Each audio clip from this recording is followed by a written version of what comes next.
With every information that we have received so far, folks, you will agree with me that this is worth your being here. And I wish that we have more of this to continue doing this. But I'm not going to let this place close on us. We have a few more people that are going to present. At this point, I have all the way from Charlotte, North Carolina, ladies and gentlemen, a Nigerian also by birth, been here in the United States for about 24 years, and he has 16 years of solid experience in quality assurance and as a software testing engineer. He's one of the people who's been responsible for setting up Spring PCS first swap testing lab. He's the CEO and founder of Teza Business Solutions. And that's the only testing company in East Africa. And he employs well over 80 people in his industry. His specialization is in software testing. And this afternoon, or is it morning yet, he's going to be making a presentation before he catches a flight to Charlotte, North Carolina. Please help me in welcoming Mr. Roland. Thank you very much, sir. Roland Amorishmi. And how do you follow a presentation like the one we just had? Probably one of the best presentations I've ever heard in all of my time. And I think it's actually worthy of a TED Talk. But me be encouraged to be here and hear all the really brilliant minds talk about things they do within the industry. As I've been mentioned, I'm a software test engineer by trade. I've been doing this for about 18 years now. I'm also the CEO of Teza Business Solutions. We are a software testing company based out of Nairobi, Kenya. We have offices in Uganda, Tanzania, and we just opened up an office in Nigeria. We have a base here. And before I tell you further about my company, I'll go into what I've come here to talk to you guys about. I'm not sure who's going to be advancing this for me. Okay, happy day. For software quality assurance engineers and the demand and the lack of capable resources within that space here in the US, that pushed us into thinking about Africa as a viable area to develop resources to put to work in North America. We're widely known today, again, as the only software testing company in all of East Africa. We started out with only about 8 test resources in Kenya. When I went there were literally about between 6 and 8 people that qualified as software test engineers. And within that time frame, we've trained over 2,000 people in the marketplace. 80 of them work for us today. Which you hear quite often. Software testing is the process of validating and verifying that an application of software meets the requirements that guided its design and development, and that the application of software works as expected, and that it can be implemented with the same characteristics and satisfies the needs of the stakeholders. Similar to the automobiles that I just described as what our leader designs, the software components, application components to everything we do. Similar to the healthcare industry as well. Everything that drives technology today requires some level of validation, and there are requirements written for them as well. So why is this so important? So the quality, basically, of a product or service is governed primarily by the quality of the process used in developing it. So defects are very costly. If you guys live in America, or even while on the news, or watching the news anywhere else you might live, you must have heard about the Healthcare Gov website. So this was a website I was put together to help get people to register for insurance coverages in the US. Quite a bit of money was spent building that site. Probably, the last count, it was probably close to $500 million. And on the first day of launch, 19 people couldn't even log on to the website. You know, so it can be very costly. When we also talk about the non-conformance cost, right, related to quality, when we talk about non-conformance cost, conformance costs will be things you do and you put in place that ensures that quality is prominent within the applications that you're building. When you don't conform, there could be lawsuits, there could be debts. There could be legal actions. There could be things that will cost you money. That will be less as expensive than you actually hiring people to ensure that quality is prominent or eminent within your application. So some of the expected outcomes of system failures: dissatisfied customers, okay? Loss of market share, complete company failure, monetary penalties. Here in the US, for example, you have regulations that will say if your call quality is below X percentage, you get penalized for this, or if you do this, you get penalized for this. Then not to talk about the legal awards, you could have monetary values you could get taking an organization to the course, through the court system because they've delivered a solution that is below expectation. So damage to your brand as well. You guys remember Jack in the Box? Someone goes to Jack in the Box and finds a fly in their burger, gets on the news, what happens? Nobody goes there again for a while. So your reputation also suffers, okay? So why is this still also so important? Quality assurance and testing is also beyond just validating quality within the application itself, but it starts from the requirement stage, from the inception, when you start thinking about what you're going to build. You know, we're going to build A, B, C, and D website to collect money from Nigerian taxpayers. Well, what are the things you want the website to do? At that point is when you should start thinking about the overall quality of the application. So testers are involved from the onset, and they're embedded within the process until the end. Okay. Next slide, please. Next slide. So when we talk about software testing from the perspective of the Nigerian economy, or why we went into Africa, if you look at the destructive forces in technology today, which would be mobile, big data, social media, you think about all these forces, they literally mean we have to do things more efficiently and a lot faster. And quality has to also be so prominent. With that said, right, we don't have enough resources that can help us get these things done, right, within our institutions, organizations, so which means we have to find more people that can get work done, which is why a lot of organizations are outsourced today. Now, when you think about an establishment that is set up, a financial establishment that is set up to collect money, a banking facility, for example, their people are built, their people are employed and put in place to help go after, cash, revenue deriving from work, right? Now you put them onto the quality aspect of stuff. It takes them away from revenue generating work into more of other things that people can do, which is why we would have to outsource. So we need faster time to market. We want to be able to get applications rolled out without slowing things down and without us also losing income. The compelling cost advantage as well. When you think about India, when outsourcing started, we couldn't pay people here what we were able to pay people in India as well. So there was that cost advantage. The evolution of technologies, which I just talked about, availability of skilled resources. So there's certain skill sets that are required as well, which we don't have a lot of them here. Then increased maturity of vendors offering end-to-end innovative software testing services. So you have Infosys, you have Cognizant, you have companies like TCS, who specialize in providing nothing but quality assurance and testing, and they've specialized in the entire spectrum, not just one area of it, okay? And then, again, I talked about the destructive effects of cloud computing. So things are moving at like a jet speed rate now to where, mobile technology, the shelf life for an application is less than a month. So meaning that people need to be coming out with new things very quickly. And with that said, it means you have resources that can be dedicated to doing nothing but just testing your application and making sure they're viable for the marketplace. Okay. So why are countries outsourcing? And who is even outsourcing? So if you look at the diagram there, North America, 55% of the technology stuff done today in the US are outsourced, right? If you look at Western Europe, 49%. Asia, 36%. UK and Ireland, 50%. So organizations are turning into test center of excellence. They're looking at organizations, they're looking at areas of the world where their groups pull together who do nothing but provide quality assurance and testing services to meet their needs, right? So let's go to, and how is it being sold? We have full life cycle testing services.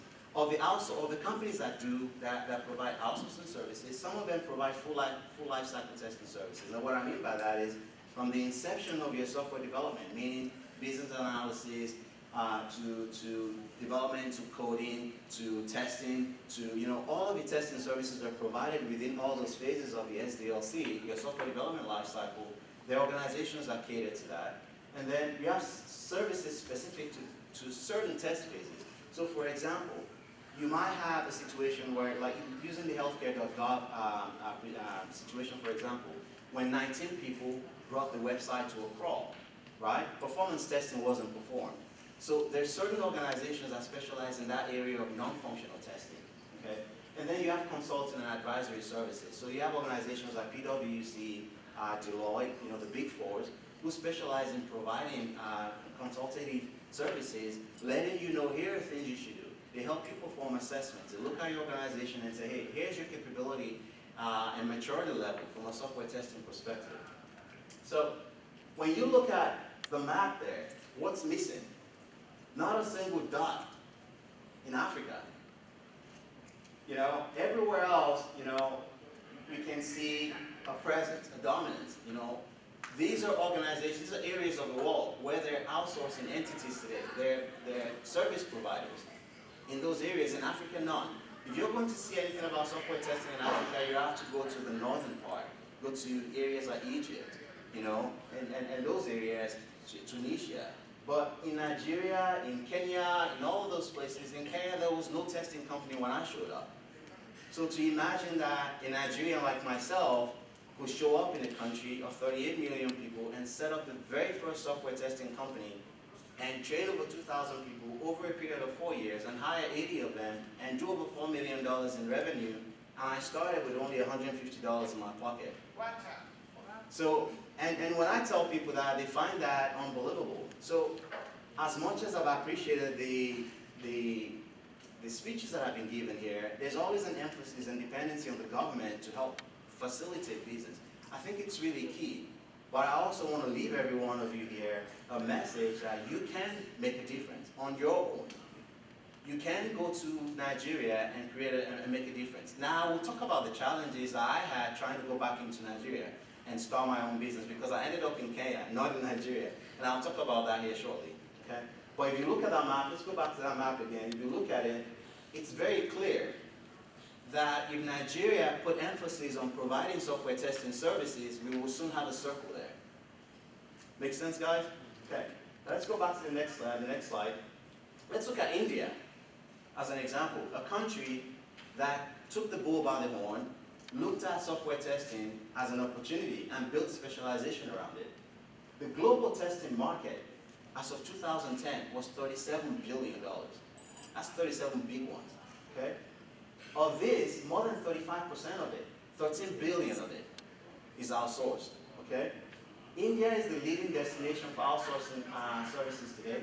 They basically keep 32% of that amount, so $4.2 billion goes to India today, just from testing alone. Not to mention automobile, the transportation industry, or anything else that they do. So imagine if you're able to get $4.2 billion into your economy, how it will affect your GNP, okay, or GDP. So export revenues and the number of employees have doubled over the last 4 years, okay? Domestic market revenues from software testing during 2010 for India, right, was about 200 million. So in addition to getting work from all over the world into India, internally also, they were able to derive $200 million just from companies within their country consuming this service, okay? Through this market, and go back again, please. Though this market is currently substantially small, it is expected to cross 1.5 billion, right, by 2020. That's the domestic market for India, that is, okay? And by 2020, India's testing segment is expected to be 13 to 15 billion dollars. Those are some big numbers that can change an economy. And that comes from quality assurance and software testing. And these are the services that we're hoping that Nigeria will kind of look into, right? So testing budgets tend to average out at around 18% of total spend when a government, an organization, is trying to build an application. Usually between 18 and 30% of the amount of the budget is set aside for testing. Now we look at Nigeria, for example, the government websites are go-to, that you can't even advance pages. There's spelling errors, no consistency. The same thing here in the US, for example. So no one's a winner here. While we talk about healthcare.gov, for example, an organization that deals with the healthcare of people, right? Imagine that 19 people cannot log onto a website. 19 people crashed a website that we spent over $500 million on. Make sense, guys? Huh? No, it's more than that now. But when the very first day that website launched, you couldn't get 19 people on it. Oh yeah. Well, the reason is more than that, but the key reason for that website failing was because testing was not done. Okay? So 41% of testing spend is being dedicated to transformational work. And what we mean by that is where something is happening, we have to develop something. And then maintenance also requires testing, okay? So 59% of testing budgets are spent on customer-facing applications. So things that you think will land you into trouble, you tend to kind of test them better than things that you're using internally, okay? So most of the current testing that is outsourced concerns conventional elements and functional testing. What we mean by that is get somebody to look at the website, make sure the look and feel works fine, make sure the colors are right, make sure there are no spelling errors. But there is also what we refer to as non-functional testing, which deals with test automation. How can we get things done faster? Things related to data validation, things related to expensive calculations, things that if you don't calculate well will land you into trouble. These are areas that I'm hoping that my country, Nigeria, will start paying interest in, as in, hey, the area we're going into right now will require more than just leading bodies, right? We know that there's certain specializations that we must have. What if we start thinking about building those specializations ahead of time? Could we be considered as another Nigeria, and could we be the big dot in the African mark as well? Okay?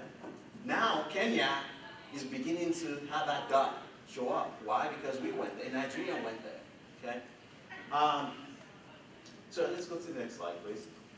So adoption and awareness of independent testing services is growing.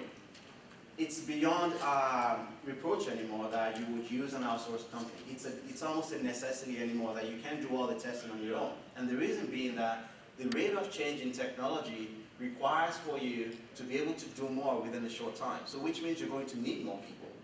Well, the problem right now is we don't have more people. There are over 40,000 testers needed all over the world today that we don't have the capacity to build. And nobody considers Africa as a place to go to build this capacity because we've not shown prominence within that space, okay? So majority of organizations still expect testing budgets to rise. They're expecting, based on an analysis I was just done last year, HP and Sogeti provide this quality report at the end of every year. The last report that was presented shows that more companies are actually going to outsource, okay? Test automation is scarce. So when you go into software development, there's certain programs that you don't have enough people who are skilled in. And I've talked about non-functional testing, areas like security testing, performance testing. The gentleman that was here yesterday that talked about security, he was absolutely right. Within your own organization, you should have hackers in-house that will hack into your system in preparation for somebody else hacking in. Better you hack into your own system and find the flaws in your system than somebody else doing so for you. And those are skills that we can start to build in Nigeria and leverage, worldwide. Okay. So software testing vendors are moving towards providing greater automation through commercial tools. There are tools that have been built out there that are available, that can be purchased and people trained in. Okay. So now compared to 2015, I just kind of thought I would highlight, based on the report I was just telling you about, in 2015, right, we're showing that 46% of those people who were surveyed are saying they would outsource more of their work to external sources, okay? We're also showing that more people are going to invest money in test automation. They're going to buy more tools. And we're also seeing that in 2015, right, compared to now, we're going to have an increase in the amount of budget set aside for testing. And what that tells me is, if the market is leaning towards spending money within that domain, why shouldn't we be putting interest in building capacity or capability within that space, okay? Next slide, please. So what must we do in Nigeria to gain prominence? So gaining recognition or dominance will require for all stakeholders industry, academia, government, and trade associations to have intentional, very focused, collaborative approach to promoting Nigeria as a preferred destination for testing services. So it's not just a governmental function. It's not just the government putting money aside. It's individuals also wanting to take the risk, which was mentioned earlier, to be able to go out there believing that the survey reports that have been provided would yield good results, and you're going out there with a very determined focus to put something in place. Government enablement is very important, but I'd rather look at it from a partnership perspective with the private sector. So there are public-private partnerships that are being leveraged all over the world. A place where I spoke last year, Mauritius, they have a structure that enables private entities to come in and set up entities that are thriving, okay? So funding IT incubators. You know, an incubator, similar to what the gentleman talking about security was talking about yesterday, how can we set up an entity in Nigeria where Nigerians graduating from college or Nigerians who are out of work can come into and learn how to test? Now in the US, we're beginning to have what we call nearshoring. Nearshoring is looking at the unemployed and retraining them and retooling them to be able to do this type of work, right? And there are places like in Missouri or Wisconsin where companies now hire them and pay them, you know, $25, $30 an hour. An entry-level tester in the US averages between $50,000 and $60,000 a year. You know, I work and consult with organizations here that spend $30 million on employing people just to do testing, and we don't even have enough good people, okay? So we have to build IT villages, we rent utility and provide utility incentives. Mauritius does that. They have basically IT villages where they bring people in from all over the world to come check out their country, right? And they subsidize the cost of doing business. So I believe it's Essential. Essential opened up an office in Mauritius about 3 or 4 years ago. Now they've grown that office to over 1,200 people. So majority of the work that is getting outsourced to Essential in the US are getting done in Mauritius. So why can't we do that in Nigeria? Providing grants and tax breaks, and what was the last one, sir? Allocating funds for scholarships as well. Sponsoring people to go for training to get the capabilities that we're talking about here. Next slide, sir. So we must also build capacity of highly qualified specialized QA resources to cater to needs globally. And what we can do is introduce QA, quality assurance and software testing as a curriculum within our universities. Here in the US, there is no university you go to where there is software testing as a career option. A lot of testers in most companies are seconded into that role. Oh, we have this website that is going to happen. Or we have this application that we're going to roll out. We need people from this different department to come in and help out. Well, there's a body of knowledge that is sitting out there, even available through e-learning, where we can begin to equip resources, right, to pick up these capabilities and have them be ready for the market. So what we're proposing for the Nigerian market is to actually have a quality assurance and software testing center where our resources, our people there who are out of work, who are coming out of schools, can begin to get training in preparation for opportunities where we can put them to work. Okay, and then introducing certification programs. There are 4 qualified certification programs here in the US now that you can pick and choose, where the body of knowledge has been kind of normalized. They're about the same, and it still gets you to the end point. Okay, next slide, sir. Next one. So, and I think what I was trying to show there, everything that I've just described, the steps that I've just described as in things we can do, we've done in East Africa. In Kenya today, we have an office there of 80 people that literally test projects for companies here in the US. We have clients in Kansas City, in Overland Park, Kansas, where people in Nairobi and Kampala are testing mobile applications for them directly from Kenya. I live here in the US. I've hired qualified people in Kenya. It's a Nigerian-owned, a Nigerian-US-owned entity being managed by Kenyans and Ugandans and Tanzanians by themselves, right? And I live here. I wake up at 3 a.m. every day. I go to bed at 8:30, right? Every day I wake up at 3 a.m. I spend my first 3 hours in Africa working on my business, right? At 8:30, I roll in my car to my office here and I consult for companies here. So I make money in 5 regions of the world, and I live here. Now, it's a service-oriented company, meaning that nobody's going to dupe you. Your money goes into an account. I can access my bank account from anywhere, I believe. I have accountants in all of these different countries. So I'm trying to kind of expose this not as a monopoly, but an area that you guys can get into, either as an individual, providing that service here, or thinking about going home and also setting it up. Within 4 years, starting with $150, last year we did $4 million in revenue. Without a loan, without a single loan.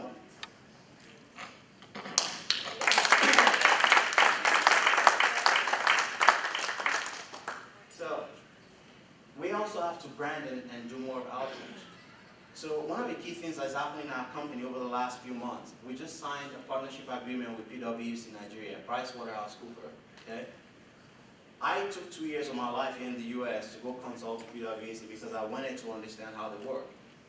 And they have what they call a joint business relationship.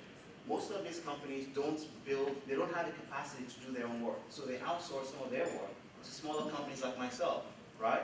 So, in order for them to outsource work to me, I've now signed a partnership agreement with PwC Nigeria, right? PricewaterhouseCoopers Nigeria. Pricewaterhouse USA will outsource work to Pricewaterhouse Nigeria, and Nigeria will outsource work to me. And none of them have the capabilities to do what I do. But here's my problem. The work is on the table. The question they ask me is, what's 419? You know, so when you're testing, right, they're very critical, very vital information about people, social security numbers, their medical records. These are work, right, that are readily available that we can do, but because of the perception they have about our country, it makes it really difficult to finalize that deal. So right now, PwC Nigeria and my company are working on deals in Nigeria, but we can't seal the one here. Why? Because we need to cross that hurdle. So the branding and outreach, we need to figure out a way to soften the perceptions about us, right? Now, we're getting great wins for some of these companies that we've been able to win over. Individually, we can change Nigeria. Individually, one person at a time. And it means exception and excellence in everything you do in your place of work, in your homes, in your society. So when someone's outsourcing work to me in Nairobi, and I live here, they know I live here, right? And they still pay me money, right? So there's an element of trust that is involved. How can we begin to soften that perception, one person at a time? So I think that is really critical. No matter what infrastructure we build, no matter what training we provide, no matter what technologies we carry on, right? Until we change that perception, the opportunities are out here. Because if you think about it, we have 40,000 job opportunities, and we don't know where to get them from. And what do we have abundance of in Africa? Unemployed people, qualified unemployed people. How come no one will go there? So these are questions, right, that I hope we can answer. We can do it.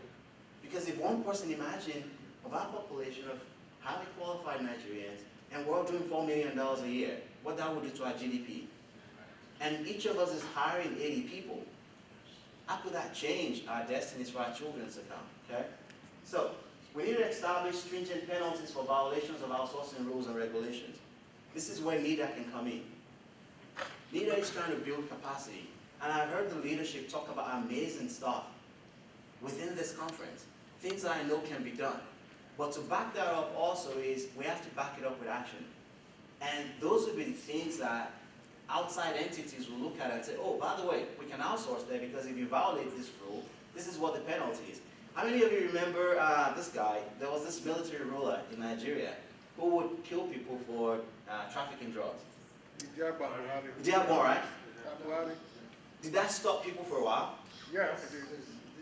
So I'm not saying kill people for violating outsourcing rules, right? But there were stringent rules that brought about very stringent results. You know? So the money is sitting there. We can evolve our economy very easily because these opportunities are there, right? But what are we going to put in place that will enable us as a people, right, to harness what's sitting out there that nobody's getting?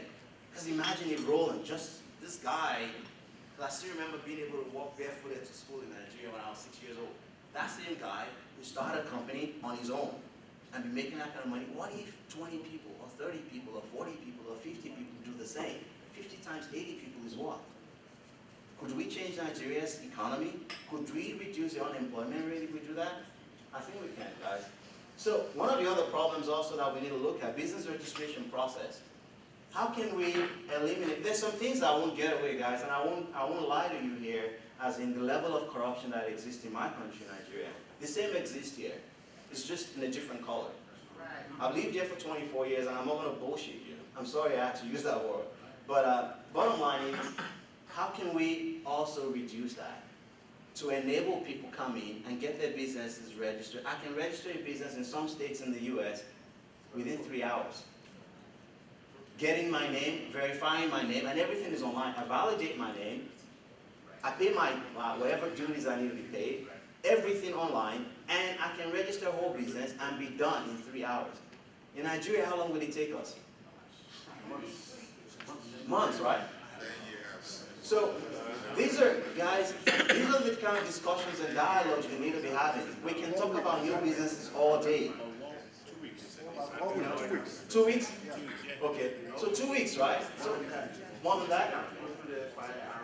Mauritius. You can register a business in Mauritius in less than 3 days. Mauritius is a fraction of our country, a fraction, an island.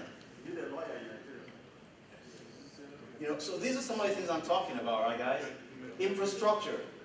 You know, there are times I'm talking to my friend on my phone in my house in Nigeria, and we have network issues. You know, we're in the same complex, and I'm calling him, dude, can you hear me?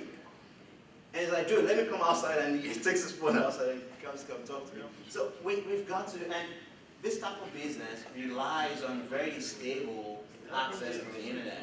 So these are things we need to count. How can we address it? Okay?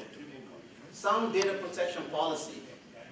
So when I went to Nigeria the last time, and I needed to get a phone, right? I needed to get a SIM card for my phone. And I had to provide my personal data to someone sitting by the roadside with a laptop and a camera on it. I had to give him my passport number, I give him my name, give him all that stuff. You know, you won't do that here. And why is that important? We have identity theft. How can we change some of that stuff? Okay? And if we change some of that stuff, and then we have rules that back it up and penalties that back it up, would governments consider outsourcing work to us? I truly believe they would. Okay? Then we need to build specialization and capabilities to close global software testing resource deficiencies. So like I said, we have to think ahead. I listened to the Honorable CG this morning and his vision for Nigeria, and I was totally blown away. We have to be a people that is able to think ahead of time, and I'll leave you as well, you know, from some of what he said this morning. We have to be able to think ahead of time and build capacity, right, where the need is going to be. We're very smart people, okay? Next slide, please. Then we have to encourage service providers that will develop niche customized solutions. You know, if you're going to go out there and you're not, you know, one of the other problems that we have in Nigeria and Africa that is prevailing also is we don't, we follow the crowd. Someone starts a software testing company, another person starts a software testing company, providing the same service. Whilst competition is good, right? Wendy's and McDonald's sell hamburgers, right? But they have some variations in their sauces and how they cut their stuff, you know? So competition is good, but can we have, you know, specialization?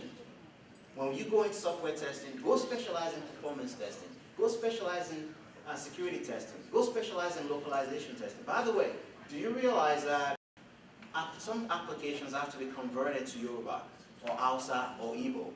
And that's called localization testing. And that is a specialized field. And a company in Nigeria could specialize on doing that. So for example, Microsoft, some of their terminologies need to be translated to certain languages. Are you fluent in your language to where you can take on that kind of a job, right? And set up a company that provides that kind of service, okay? Create emphasis for domestic revenue growth. Government MDA should provide an impetus to the growth of the domestic testing segment. So meaning that force governments, for example, offices and agencies, to now utilize the capacity that we built within the economy. So in closing, it can be done, and it will take one company at a time, like I talked about. Taser was the first and only software testing company in East Africa, helped increase testing resource count from 8 to more than 300 within 3 years. 300 that I've gone through my company that I have utilized and released and poached by other people. But we've trained over 2,000 people in the country, now in 5 years, right? More than 50 clients, domestic and internal. More than 80 employees based in 3 countries. and more than 2,000 people trained in all that time, okay? And next slide. These are the things that we do. And without blowing our own trumpet, we went and did all this because there is a need here. And when we got into Africa, the need was even far greater than the need here. So I went into Africa trying to groom resources to work in North America. On getting into Africa, I found out that we don't even test software applications at all. So for the first 3 years of our existence, we spent time training people and providing services in Africa versus here in the US. We started here in April last year. In a nutshell, enormous opportunities for Nigerians, enormous opportunity for Nigeria to increase our GDP. Thank you for your audience. Thank you very much. I think we have a whole lot of information that we need to dissect and assimilate. That's a wealth of information. And trust, like you said, in business is very critical. I think that's one of the integral parts of every business. And when we do those things, if we do them well, especially here in America, when they trust us, talk about 419, I tell some people they are greedy. They don't believe me when I say the reason you are being duped is because you are greedy. And if anybody's going to talk about Nigeria, especially in my office, if you tell me that there's 419 Nigeria, I'll tell you that I have when I was an administrator of human resources of the city of Detroit, I had about 16,000 employees with their name, social security number, and address and date of birth, including the mayor. We never lost that data, not even one single information out of that database. And I'm not an IT person either, but that's integrity because we can speak for ourselves. And until we continue to project ourselves in a positive image to downplay the few individuals that are trying to really paint us black. Of course we're black, but don't paint us any darker than we are. That's all I can say, but we have more positive people than we have negative people. Moving forward, ladies and gentlemen, I just want to, like I said, give everybody an opportunity to just give it. Please, we have only about maybe 30 more minutes. We're trying to squeeze about 3 or 4 more people in between so that it's worth it for all of us. Because believe me, the information that we are receiving, I mean, it's just first class.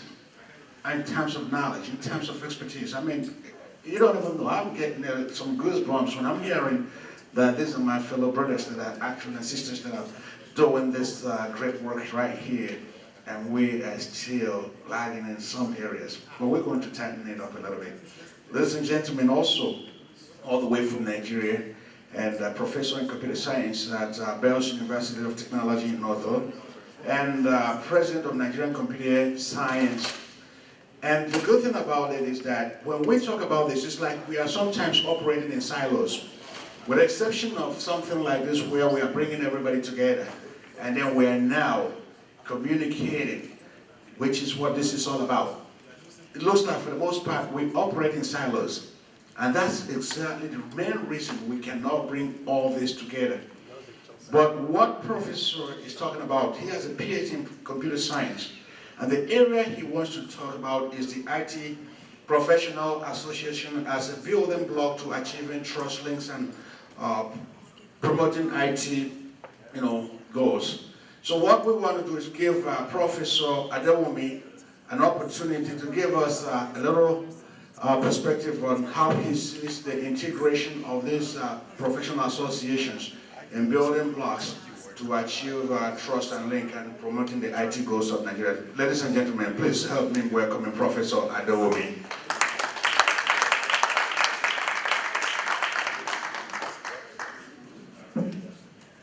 Thank you very much. I think first of all, before I start, I have to thank the organizers of this event, particularly for giving us the opportunity to discuss what we have done in Nigeria regarding the IT profession and IT professionalization. The IT professional group, my own group, Nigeria Computer Society, for quite a long time, we have been able to gather people together and be able to impact on government. We are a professional organizations, and NGO. And then we also give government reasons why certain things must be done. The NCS perspective. You can see from there that we have defined what is a profession, what are we doing presently to make, next slide, what are we doing presently in respect of society. Number one, I think we have been able to impress on government to have more areas of focus, particularly when you talk about profession. Profession, what does it do? It brings people of the same ideas, or people who want to join people of the same ideas together, and then they are able to bring into perspective their ideas. I think by and large, our problem has been, one, we have been able to convince government that they were able to have CPN, that's a Computer Protection Council of Nigeria. Due to the pressure we given to government, that body was established. The NIDA, National Information Technology and Development Agency, too, was also developed. And at the end of the day, what you have heard this morning from the first speaker who spoke about what they are doing at NICOMSAT, National Galaxy Backbone, NICOMSAT, and quite a number of them. They are all products of our engaging government to get things better. And why were we able to do that? If you look at our own membership, we are about 12,000 strong. Then, what are the success stories we have had? Promoting the education and training computer information scientists, encouraging research and advancement of computer and information services, promoting interchange of information about societies and developing the competence of members. Then, by and large, what we have been able to do with this one is the fact that, one, we run conferences, we run research, apart from the general conference we run every year, we run research programs where we talk of current happenings in IT. Our conferences do that, but the one that focus on the current happening, not too many, but we run maybe twice in a year such conferences. Then SCS has been able to bring together participants from all member associations, because alongside with it, we have about 3 groups, apart from Nigeria Computer Society, of which we are umbrella bodies to the ITAN, Information Technology Association of Nigeria, ISPAN, Institute of Software Professionals of Nigeria, and quite a number of them. So all these ones we have been able to do. Then professionalization. How are we able to professionalize? We insist on certain standards that must be done, and these standards were actually carried out. Then, apart from that, a major problem we are facing today is that even though they believe these things have to be done, governments still find it easier to engage people who are not even from this field. And these are problems that we make. I'll give you an example. At the time we were having the national conference, the market women were invited. All the other groups were invited. Our group was never invited. And you can imagine. And the example which I have, I've done a lot of research, and there was a researcher who said that during the Industrial Revolution, the African nation was left behind. What we are suffering now as an African nation, because we are not involved in the Industrial Revolution, we are paying for it. But this researcher did mention that if care is not taken with with digital revolution that is on ground, if Africa does not participate actively, we are likely to lose more than 100-fold what we lost in the Industrial Revolution. So therefore, these are areas we look at. One of the areas we are looking at is that we are also enhancing other African regions and sub-regions, particularly the West African sub-region. We also try to group them together to encourage them to have an umbrella body association like we have in Nigeria. Having said that, I think part of the government organizations where we are involved, NIDA, NCC, Ministry of Information Technology, these are things which we have done. And for instance, opportunities, the 2030 global IT spend is projected to be to exceed the US 1.6 trillion. Indeed, ICT has created more than 85 million jobs in 30 years of GSM existence. The GSM has been a major thing that has happened to Nigeria in terms of IT.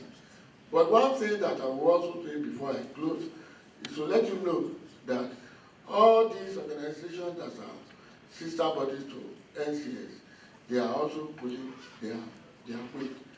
And I also want to let this gathering know that the Nigeria Computer Society was the first to talk about the Nigerians in diaspora. And it was after that that government picked it. By and large, we have recorded successes in this area. Usually, our successes cannot be measured in what we do, but the fact that, one, today, we provided jobs for quite a number of youths in terms of software development, and even the outsourcing, we also have that happening. And we promise that when next time a conference like this is coming up, I'm sure we have more of our members. Why we don't have our members here, too many of them, is because our conference is coming up in about 3 weeks, less than 3 weeks from now. And therefore, it's not really reasonable for us, for all of us to be here. Thank you, ladies and gentlemen.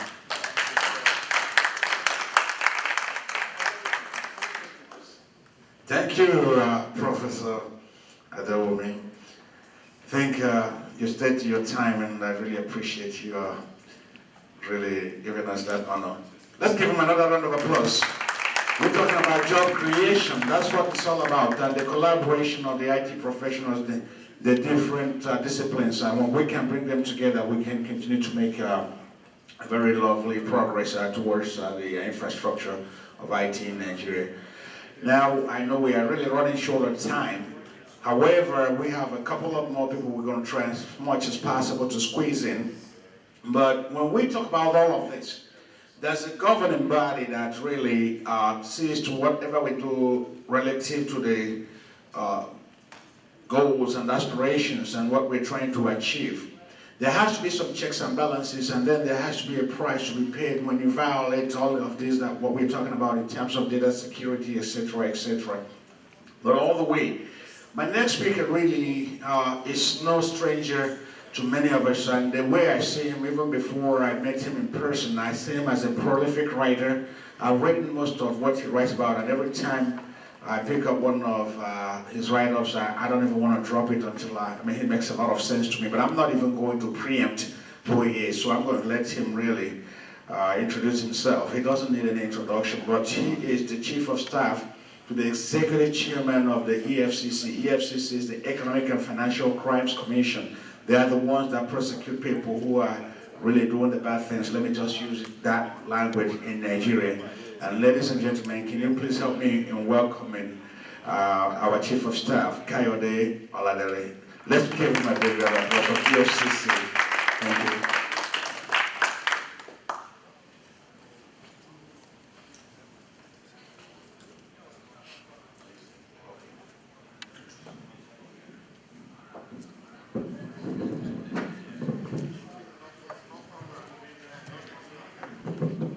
Thank you very much, much. Good afternoon. Yes, definitely I'm somebody people don't like to see his face. I'll tell you that. Because anytime we talk about EFCC, we talk about financial crimes. And when we talk about financial crimes, you know what that means. 419. 419. Somebody just mentioned what is 419. We told the organizers that we are not in the business of IT, but we are in the business of making sure that there is cyber security for Nigeria. Yesterday, we distributed some red alert documents, a pamphlet, where we gave people some areas where they should be very careful about. I will start here by giving you a very small joke. There was a man who died. He was a good man. And he was a very good candidate for both heaven and earth. So he was given an option to choose. People don't usually have that. It's either straight to hell or straight to heaven. So your boy was given a chance to choose whether to go to hell or to go to heaven. He told God, he said, can you please give me an opportunity also to have an idea of what the hell is all about, and then I can come back. He said, oh yeah, sure, you can do that. And then he went into hell. He met this man at the gate of hell, who introduced himself to him as Lou, and said, welcome to hell. And then he showed him how hell was. Beautiful cars, Mercedes-Benz on Monday, Volvo on Tuesday, Bentley on Wednesday, 7 days a week, 7 different cars. He said, wow, this is a beautiful place. And he went in there. He enjoyed the place, 7 days. And then they asked him, how do you feel? He said, well, I don't feel like going to heaven, but let me go see how it is. He got there. He met just a boring man at the gate of heaven, singing, for 7 days singing. He said, well, I can't wait to go back to hell because I love cars. So when he got back, he told God, I've made up my mind. And God said, what do you want? He said, I want to go to hell. Well, if you choose that, you are not coming back. He said, yes, I love it. So when he got back to the gate of hell, he met a fierce-looking man. And then that one said, hey, how may I help you? He said, I'm looking for Lou. He said, who is Lou here? He gave me a dirty slap. He said, he's talking of Lucifer? So but the last time I met him, he said his name is Lou. He gave me another slap. He said, welcome to hell. And where are the cars? He said, well, unfortunately, the cars are gone. You have to face the reality. That is the time of campaign. The campaign is over. In hell, it is hell. What am I saying? Now we are in the age of technology. It comes with a lot of hellish experiences. That is the reality. We've been hearing about things, good things.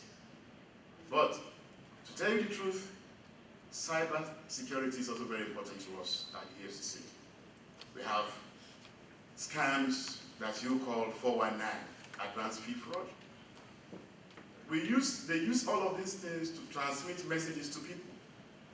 Let us start from a contract scam, for instance, where they will send emails to you to say that you've won a contract or somebody won a contract and that they want you to help them to keep part of the money. For goodness sake, you never met this person from Adam. And he sent an email to you and asked you to help him keep his money. And you, who wants to go to hell in heaven, heaven in hell, or whatever, you feel that God has answered your prayer. You start communicating with this person. And the next thing is that you are the loser. We have inheritance scam, where somebody will tell you that they just inherited billions of dollars, and you are the one they want you to help. You want them to keep that money. again, you feel God has answered your prayer, and you fall into that scam. A lot of people have committed suicide because of what I'm telling you. So many people have died. It is because of the cyber problems. If you go to your works, your fax messages here and there, your fax machines are bringing out messages asking you to be part of one thing or the other. You got to be very careful. Just 2 months ago, the U.S. Department of Justice indicted about 17, unfortunately, Nigerians on this. They call it Yahoo. And the indictment was signed just about, grand jury indictment was done just about 2 weeks ago. And somebody called me and said, part of one of the people on the run is in South Africa. And they wanted to find out whether it is possible for us to stop that indictment or the warrant. And I said, well, unfortunately, we're in the process of making sure that we keep our cyberspace in Nigeria clean to ensure that we have best practice. We are not in the business of protecting people that destroy the image and the reputation of Nigeria. So we also at the EFCC, on many occasions, have helped to extradite people from the US, from Nigeria to the US for prosecution. And the US government also is assisting us to ensure that we have a very secure cyberspace. Having said that, let me go straight to what I've prepared for us here. I said a limitless cyberspace and eroding national borders are some of the features of the new technology, which represents one of the most serious economic and security challenges facing every nation today. With over 56 million Nigerians using the internet daily, digital technologies and the internet have become the backbone of Nigeria's economy. However, network and information systems can be affected by the incidents such as human mistakes, natural events, technical failures, or malicious attacks, which we know as hacking. I tell you something, when it comes to hacking, it has no, it's a respect of nobody. Last year, just towards the end of last year, I received an email from a former president of Nigeria telling us that he was stranded in London and that he needed some money and he wanted me to wire him some money. I know very well that how could this man be stranded in UK where we have our own very big high commission. So I knew it was the product of scam. Don't send money to people when you hear that. The first thing to do is to contact those people. The person who introduced himself to you. I quickly called the president, the former president. I said, sir, where are you? He said, I'm in Abuja, Kayode. I said, well, I just received an email that you were stranded in London. He said, you know what? I've received several calls today from many people asking to know why I was stranded. And even if I was stranded, am I a dummy? That I won't know what to do. And I'll be asking for $2,000. So that is the kind of things that you see from time to time. The security of network and information systems in Nigeria is therefore very important to the overall growth and development of our economy. This is why the EFCC has been working on a number of projects to ensure cybersecurity in not only the workplace, but also in our various homes. From providing the delivery of better internet for kids, an enabling environment for trade and commerce, to implementing the international cooperation on cybersecurity and cybercrime. This is because we believe that a high level of network and information systems across Nigeria is essential in order to ensure consumer protection and confidence Why do I mention consumer protection? You have to be very careful also. You open your email, a bank, you see a bank logo, Intercontinental Bank, in those days, Access Bank, or Chase JP Morgan Bank. They're asking you for your PIN number. It's even here, they're asking you for your PIN number. They want you, they can't access your information, but they want you to send certain information to them. And the next thing you start doing is, because you have seen the logo of Chase, you think that is from Chase. You believe them. But what you have not asked yourself is, do I even have an account with Chase? Many people don't ask those questions. Do I have an account with Union Bank? But the next thing they will do is to put all the information. The last speaker said, talked about getting to the country, somebody at the entrance, because you want to obtain a telephone number, is asking you for information. People have to be very careful. People have to be very careful. And that's what we do at the FCC to ensure that from time to time, we protect your interests. We have enough facility in Nigeria to do that. When somebody calls you, just give us that number. I will tell you, we'll get the location, we'll get the address, even the house number in Nigeria. It's not something that is impossible. We have that facility, and we do it from time to time. Last year alone, we did about 1,200 of that. The former president that I'm talking to you about, I asked him, can we go around and do this? He said, yeah, do the investigation. We went ahead, we arrested the people concerned. And when we brought them before the former general, he said, oh, these are young enough to be my grandchildren. What will I do? Compassionate. But the question is, will they not go back again and do the same thing?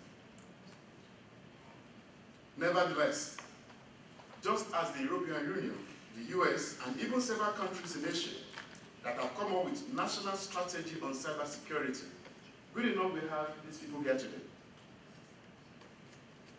We are asking that Nigeria has a national cybersecurity framework policy. And in doing this, we suggest that it should include the establishment of a well-functioning network of computer emergency response at the national level, covering all the states of the Federation, the organization of cyber incidents, and simulations and support to nationwide cybersecurity preparedness. It should also embrace a well-defined policy on critical information infrastructure protection, with the aim of strengthening the security and resilience of vital ICT infrastructure. In addition, in order to ensure a safer internet for our kids and younger persons, the framework should create a strategy that will provide a more secure cyberspace for our children and the youth.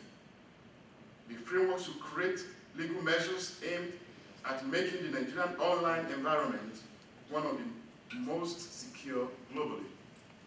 This way, Nigerians will not only benefit from the numerous opportunities which the cyberspace and digital environment offers, but a secured digital environment that will also help to boost the nation's economy, promote growth, and overall development of the country. Again, because the cyberspace is borderless and the information systems worldwide are interrelated and interconnected, the framework should also aim at exploring international cooperation, without which it will be difficult to prevent cybercrimes even nationally. Before I start, a few months ago, a governor called me and said he received a call from my office. And the person was asking him to bring money, otherwise he'll be arrested for corruption. So fortunately, he had my number, so he gave me a call. And I said, Your Excellency, as we refer to them in Nigeria, do you have the number of that person? Give me the phone number. gave me the phone number. And within a few hours, I came up with the location and the address of that caller. And you know what he said? He said, I know him, he's in Kano. And I said, we will go and arrest him right away. So feel free to contact us if you have any problems regarding your cyber problems. We will surely fish them out anywhere in the world. We have cooperation with the FBI in the US here. Anybody that we cannot get over there, we get them here. And I will tell you that the world has no place again for criminals. It has become borderless. And I think in Detroit here, some years ago, I made that impact when I sued on behalf of my clients a former president of Nigeria for crime against humanity. And the first thing they raised was whether you could charge somebody who committed the offense in Nigeria, in the US here, whereas there was no connection with the US. The court next door there. Justice Friedman threw out my case. And I said, Judge, you are wrong. And I sent it back to him for reconsideration. I said, okay, if you can't do it, give it to another judge, or you send it to another court. And he said, well, I can't do it, but I will reconsider it. And he brought it back to docket, sent it to Chicago. And for 7 years, up to the US Supreme Court, it was held that crime against humanity has no border, that you can be held responsible and liable anywhere in the world. You can be held responsible anywhere you are found and located. Thank you very much for listening to me.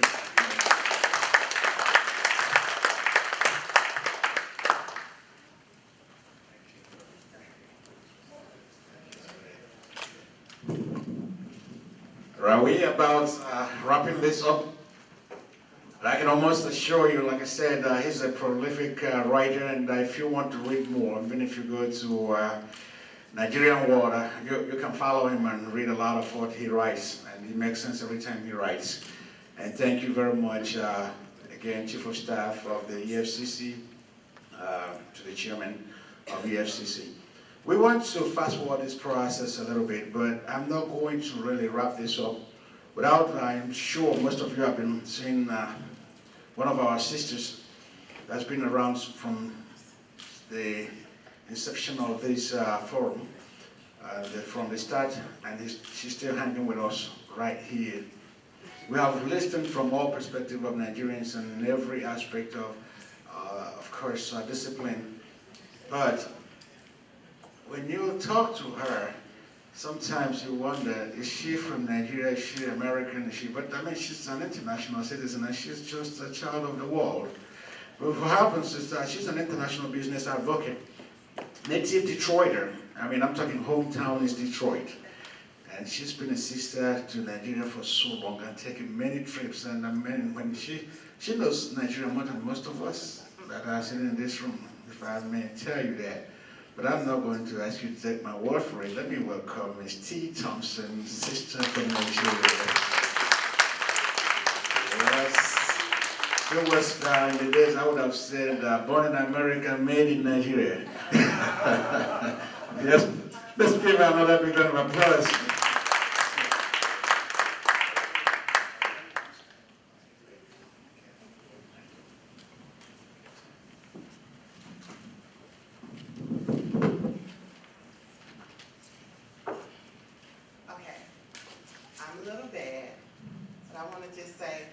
Happy Friday, everyone. Okay, let's try again. Happy Friday, everyone. Happy Friday. Okay, my name is T. Thompson. I like to change the energy everywhere I go. So can I do my little small exercise? Sure. Can you go and just greet someone like they have your $1 million check today? Let's just see how that goes. Let's see. Greet someone. Somebody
Platforms have been minority initiatives, and it's a pleasure today to talk about some of the things that you don't get to hear about.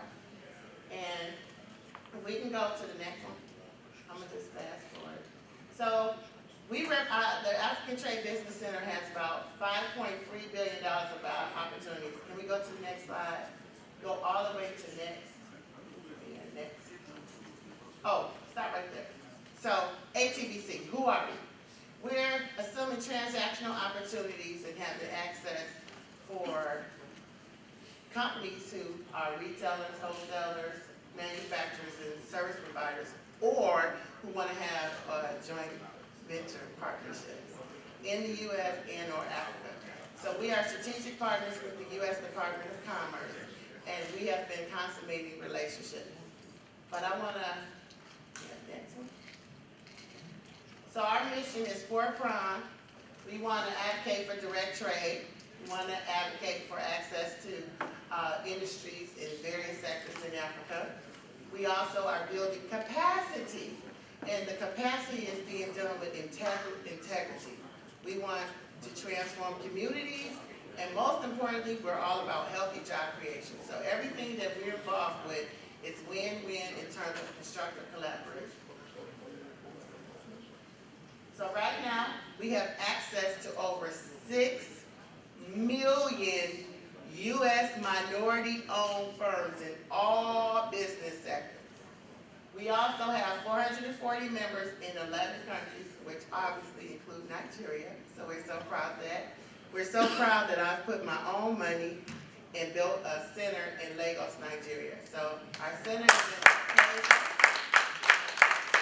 For those of you who know where the arena market is at, I took over the executive offices and built a center where we can actually incubate, and we're on the ground in Nigeria. So I represent a lot of different projects, from the Century City projects to Worry projects and various projects.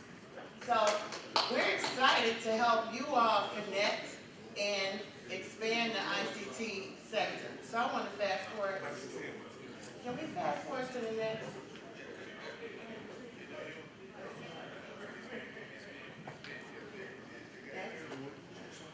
It's going to say next. The next initiative is really important. So currently, the U.S. administration has put a lot of money into making sure that doing business in Africa is advantageous for U.S. firms. And oftentimes, the information that is disseminated doesn't get down to people like you and I, and or our partners, our global partners, who can help, who can bridge relationships to create healthy jobs. So right now, there's been some changes in the global marketplace as it relates to by country. And I want you all to pay particularly attention to the blues. The U.S. have had a high concentration in the light blues like South America. So if you look over at Africa, you don't see a lot of blues. But we know Africa is a hub. Nigeria is the hub of all Africa. We know that all the predictions for between now and 2020 indicate that Nigeria is going to be the hub for all business sectors. And when you look at the global McKinsey studies, so can we go to the next slide? So, next, one more. Thank you. So how does this impact you? Well, let me tell you how this impacts you. The best way to predict the future is to create it. And so you can create the future with taking advantage of some of the opportunities that's out there. Next slide, please. We know that Africa, there are 5 different areas of growth that's important to Africa. One being the larger, younger, more affluent population, the transformational urban swell. I think Mr. Ojo started the conference off talking about MTN. We know the story. MTN came from South Africa. They came, they opened up shop, and they service, 60 million people, and the infrastructure is only really dedicated to maybe 100,000 people, but You know, they're still there, the services and all that great, but opportunities are there for leapfrogging through technology. And I'm so proud of each and every person that's here that has invested their time, energy, and efforts in understanding how important technology is. The fourth area is the untapped resource potential. And last but not least, expanding countries with the financial sector. Next slide. So right now, the U.S. Department of Commerce, this is really hot off the presses. On May 14th, they published it. Detroit has been identified as, Michigan has been identified as an area of growth for export. And so Michigan has a lot of great export sectors. And so right now, $10 billion will be exported has been exported between 2009 and 2013, but it's going to expand. Michigan, Detroit right now has a new port authority, so if you have any services or hardware that you need to export, you can do it from Michigan now, so I'm so excited about that. Next, Detroit has been identified as an area of growth, so it's part of the multiple sectors for exports. And so there are funds here to help incubate businesses who are doing business globally. We can go to the next one. Next. So I want to go to the National Export Initiative. This is very important. Next slide. So the current administration, they started the National Export Initiative, which is all across the country. However, they expanded it to EDI Next, which has more monies to help to help businesses facilitate transactions. So can we go to the next slide? Okay, so there's 5 objectives. The first one is connecting more U.S. businesses to the global marketplace. Detroit has funds to do this. I can't say that enough. For people who are in the diaspora community that want to get engaged in doing business, there are funds to help you pay to help offset costs to do business globally. For example, if you're dealing with the U.S. commercial services, where there's funds where they can offset you actually going into a marketplace. For example, if you want to do, if you want to take computers and you want to import computers, well, they have funds that can offset you going to the country opposed to paying, $10,000 or to go for a week. Well, they have $5,000 worth of funds that they can actually offset your costs to go in that sector. So take advantage of the opportunities. The second is, no, not that. That's okay. You know what? Just go straight to Sister State. Let me just say this. Right now, at the end of the day, we have $5.3 billion of opportunities, and we work with several states. Michigan is one of them. And the 4 areas of concentration are economic development, health, cultural connections, cultural exchange, and education. So Michigan, Mississippi, Maryland, Georgia, and Texas are open to doing business and having sister state relationships in various states in Nigeria. Right now, I've been a part of several umbrella committees in Michigan and Mississippi in terms of facilitating relationships with Ondo, Cross River. We're working on Akiti. Did I say that right? Can I say that? Okay, Akiti, and with the FCT currently. So if there's anyone interested in seeing how they can grow healthy job creation or grow the respective sector that they're in, because there are opportunities that U.S. firms and the diaspora community can take full advantage of. Any questions?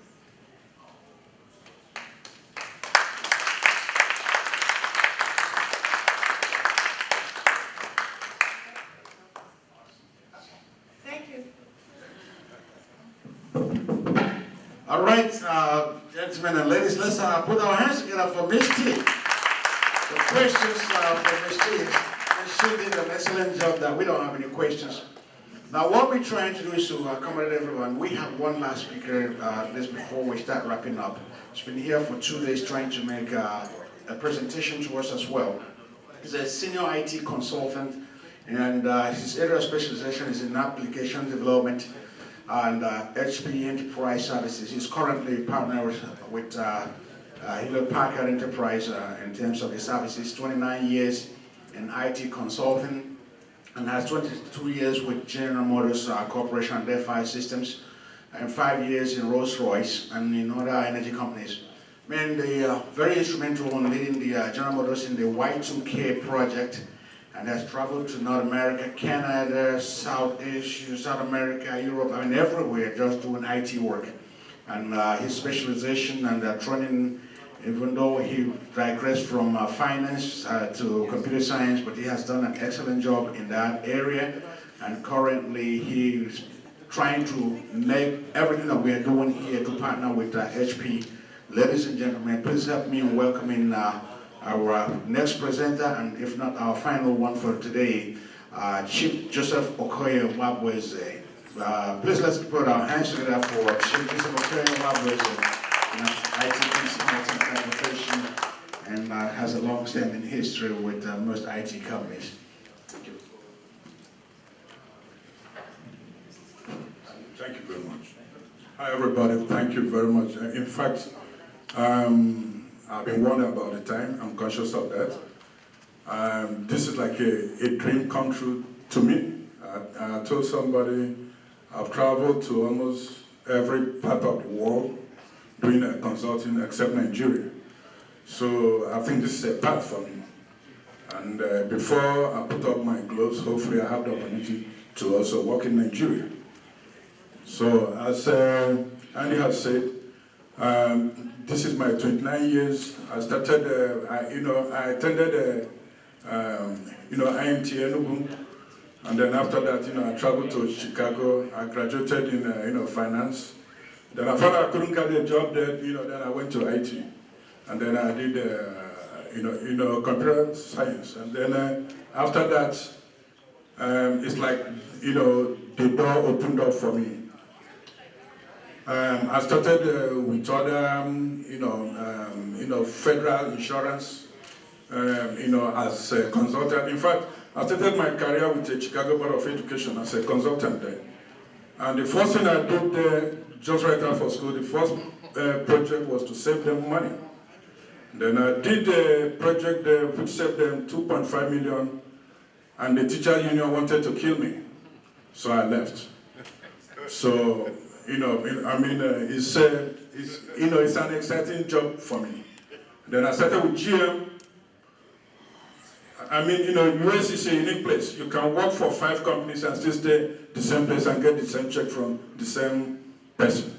Because the companies, they acquire each other, they transform and so on. I started from GM to EDS with, Ross Perot. And then from there, EDS, was, spin off by GM in 1996.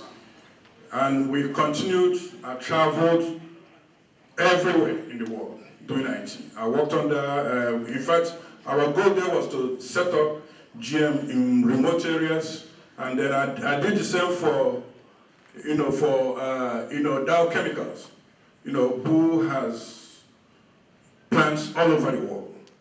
So, I was a senior engineer with them. So, the career continued, and then EDS was acquired with, acquired by HP. Because we had a lot of people here talking about services. Services in the 90s became the fastest growing part of IT, the most profitable part of IT. IBM, who started the Indian outsourcing, was able to, I beat anybody in any contract until other, companies, EDS, Accenture, and all of them started outsourcing. That's how outsourcing became very, very large and scope and everything. So today, I work for HP because HP and EDS merged. So now I'm an HPM employee. I was then sent back to GM again, GM OnStar. And when it came to, Joe, which way do you really want to be? I'm a technology person.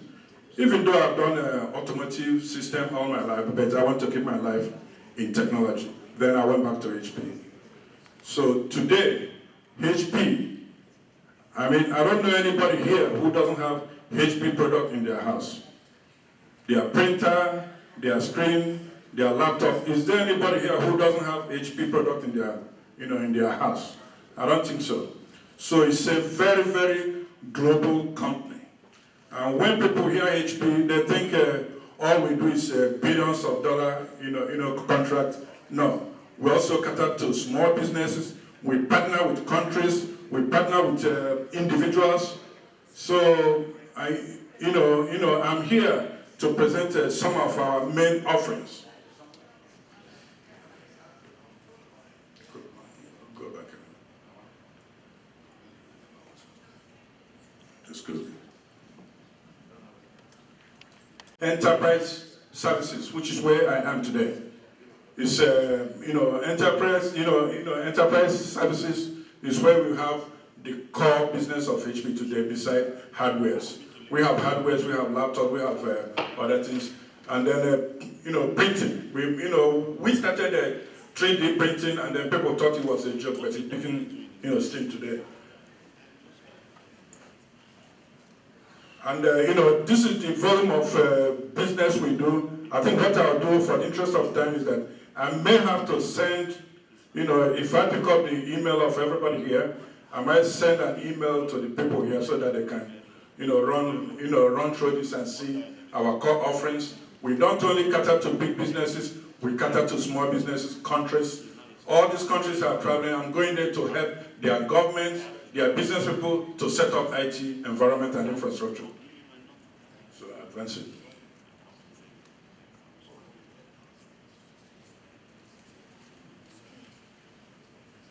Okay.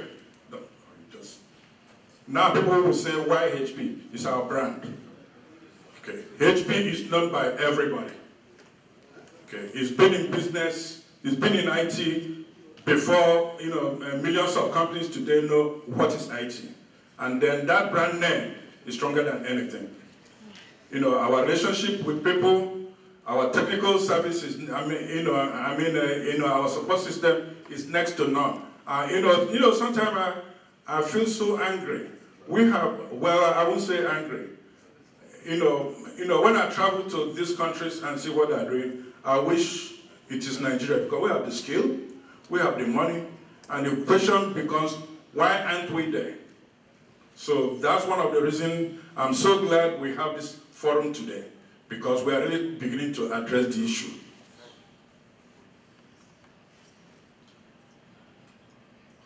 The drivers of our success, it doesn't just come from one day. We know our clients.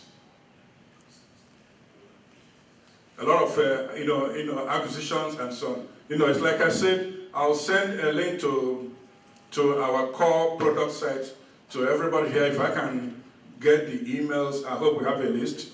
So, I appreciate having this opportunity to address my fellow people here. Thank you very much. Thank you, Chief Michagan. We really appreciate your really bringing the information, and very soon we are going to give you the website, and anything you have to post on Nidia, Ria Dispara, in terms of information technology, we'll make it available to you as always. Thank you very much again. Ladies and gentlemen, before we wrap up our session, what I just want to remind you is that those individuals who worked hard to put this together and who were very instrumental in making sure that we are bringing all this talent into one house. And this person that is going to give you the vote of thanks right currently is the VP of the Global Operations for the Nigerian and diaspora in terms of information technology, and CEO of Know-How Media, and he's also into intervention and published a lot of books in terms of West African leading IT edge which is a news that carries everything about information technology throughout West Africa, Nigeria, and etc., etc.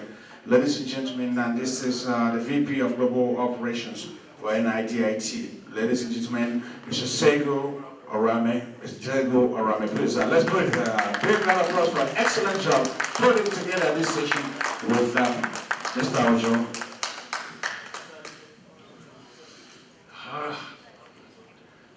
I have the easiest job. Mine is the easiest one, to say thank you.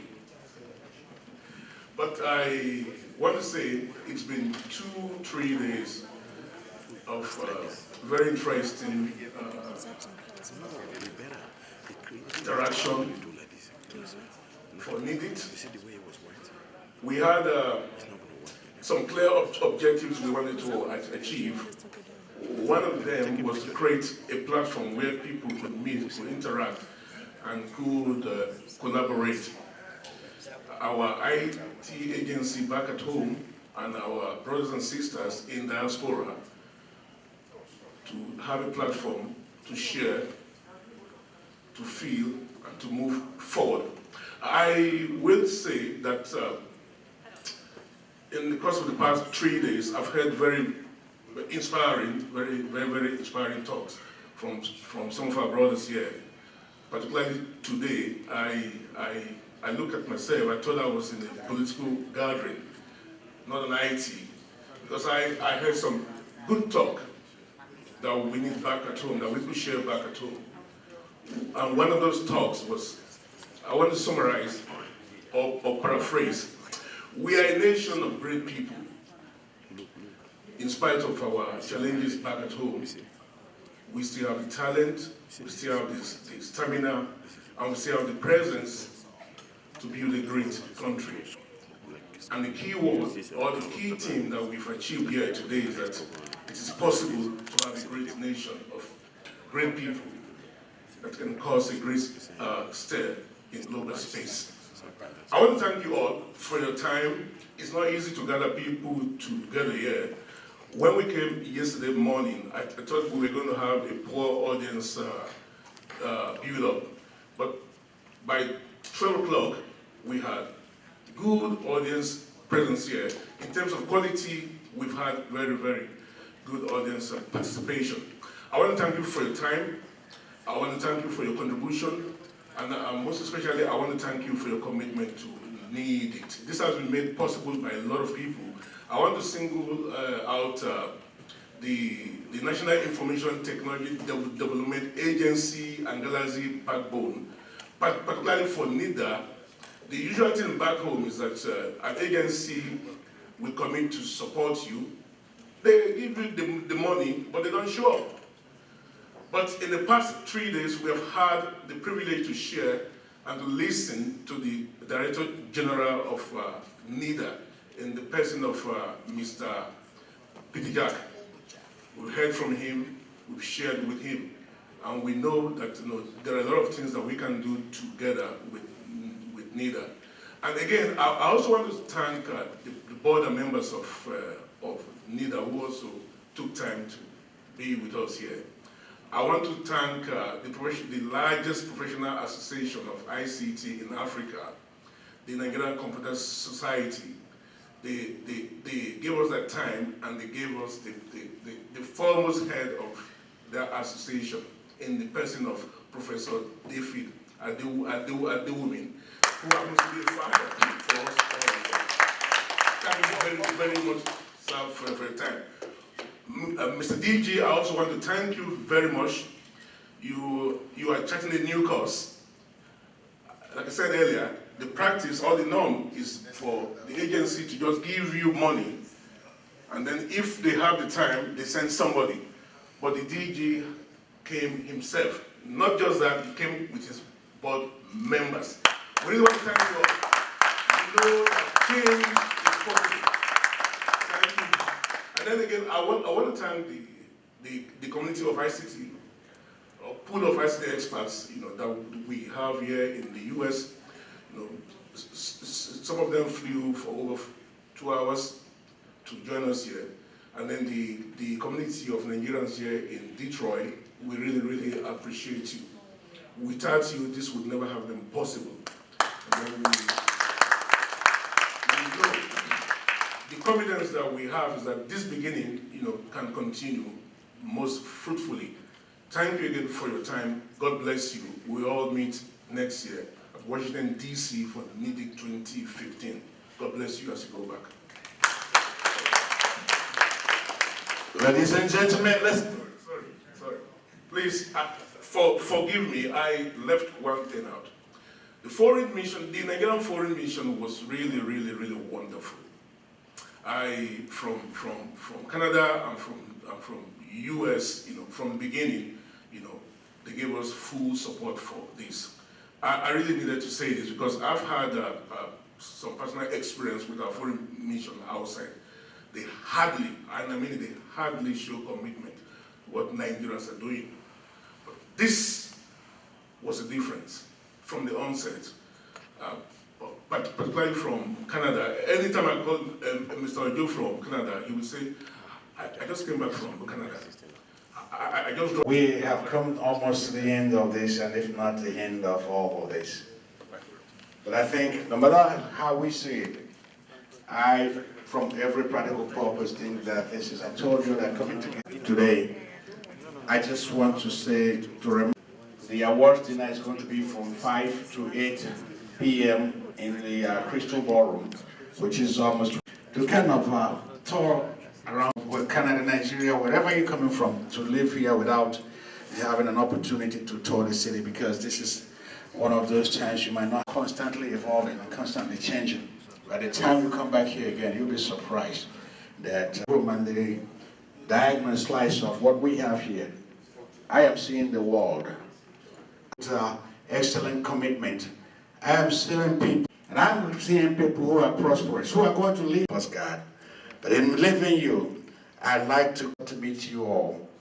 I would say, may this win always. Your road to success be as blessed as ever that you have seen it. May the rain fall softly in your fields.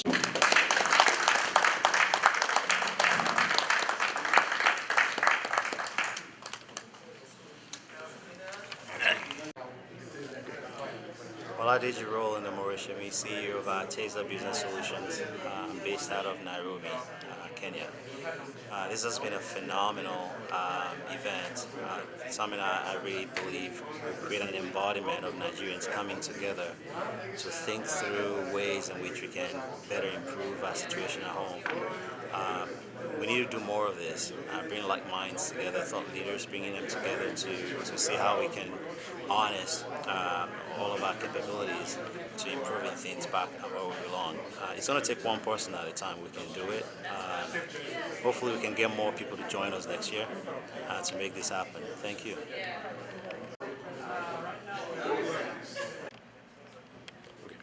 My name is Dr. Herbert Manuel Oye, vascular endovascular surgeon.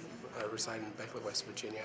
The conference in ICT here in Detroit has been an exciting experience for us, and I think that will be a great way for us to coordinate our expertise from the U.S., Canada, and other European countries and bring our transit technologies back to Nigeria. We need it. The private sector is the way to go, and we hope that we can facilitate the transformation of our great country, Nigeria. I am Mary Ozomanji from Nigeria High Commission in Canada. I work on trade and investment in at the High Commission. Well, this ICT investment conference is a very good one, and most importantly, it was organized by the Nigerians in diaspora.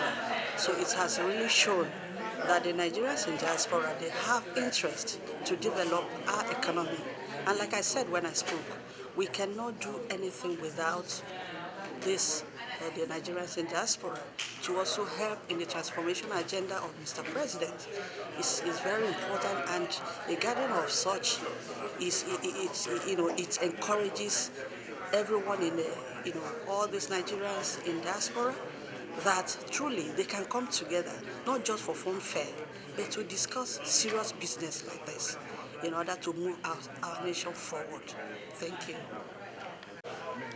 Okay. Yes. My name is Jilani Aliu. I am an automotive and industrial designer, and I'm very much committed to the development of our country through technology and creative systems. This conference here on ICT is very crucial because that sector is really the backbone of development for any nation, especially Nigeria. This sector will play a great role in moving our nation forward and raising the standards of living of our people. My advice to each and every Nigerian is that to move forward, to be successful as a nation, as a people, the answers and the responsibility lies on each and every Nigerian. Together, we need to come together, work as a nation from the Atlantic shoreline through the grasslands of the Middle Belt, all the way to the rolling hills of the north. We are one people. We need to come together and make Nigeria, or I would say bring back the magnificence that is Nigeria. Okay. Yes, my name is Joseph Mwabweze. I work for HP, Hewlett Packard, 29 years, IT consulting. I'm a senior consultant with HP. And I represent HP in this event. And I think this is the first of its kind. I'm so glad to be part of this because I believe until Nigeria start formally to bridge the IT gap, we will never be able to benefit what the rest of the world are seeing in this, because there's no two-way, there's no turning back. This is a digital world, and the earlier we join, the better. And then HP is a global company. It's about 269,000 employees worldwide. And then I'm standing here, I've represented HP in almost 23 countries in the world. So, and the only thing missing is Nigeria. So I'm using this opportunity to connect to Nigeria and see how we can bring these opportunities, global opportunities, great opportunities, and use the potential in Nigeria. Nigeria is, has the best human resources of every country I've traveled. So our goal here, I'm going to partner with this group to make great things happen in the IT world so that we create things that matters. We create technology that common man can use. That's where you see the cash cow in this. Not in elephant big project. I'll introduce projects that the common man will benefit. That's how the growth is. And that's how the grassroots will benefit from it. It brings money. My name is T. Thompson. I'm the managing partner of the African Trade Business Center located in Washington, D.C. and in Lagos, Nigeria. And I would like to take this time to salute the Nidict organization in terms of doing a fantastic job. They have truly been what our mantra is, which states the best way to predict the future is to create it. They have collected people from the United States, Canada, and Nigeria, colleagues, and individuals who are making the ICT sector relevant and moving it along. So again, we salute you. Great job. Okay. My name is Haja Saadetu Aitogo from Nasarawa State in Nigeria, and we are all here for an ICT program, which the essence is for us to get back to Nigeria and get our people aware of what ICT is all about. It is all about connectivity. It brings the home, together, even when they are separated. It brings the community together, even when they are far away from each other. And we need to get our people know that the importance of ICT, that you can get everything done if you have the knowledge of ICT. You cannot get anything done easily if you don't have that knowledge. And so I'm calling on Nigerian women especially to really try their best to get this knowledge, because it is the only way out. Thank you very much. My name is Akonde Ojo. I'm the president of the Nigerian Diaspora ICT, headquartered in the US. I would like to use this opportunity to thank everyone for coming here. It's been a very successful, beyond my imagination. Special thanks to the dignitaries from the High Commissioner in Canada, ambassadors in New York, DC, and Atlanta, and dignitaries from Nigeria, especially Director General Peter Jack of NIDA. So our expectation going forward is to continue to drive this forward, to showcase Nigeria, and to promote individuals in Nigeria, in our community here in Detroit and outside of Detroit, so that we can be part of the nation building. We hope to see you all in DC sometime next year. Thank you all, and God bless you. Hello, good afternoon. My name is Kalechi Nodem. I'm a lawyer in the United States licensed to practice business and immigration law. And on behalf of the youths here in Detroit, Michigan, I really want to appreciate the Nidict Conference and everyone who came to speak. We learned so much about the vast majority and wealth of opportunities in IT, in the area of information, communications, technology, and we really appreciate it. We appreciate from the United States, Nigerians here, and in Nigeria as well. Congratulations to all the youths, and we're looking forward to more opportunities in this area to come along. God bless you. Okay. My name is Thematic. I'm the Director of Publicity for Nigerian Foundation of Michigan and also a member of the planning committee for the Nidict.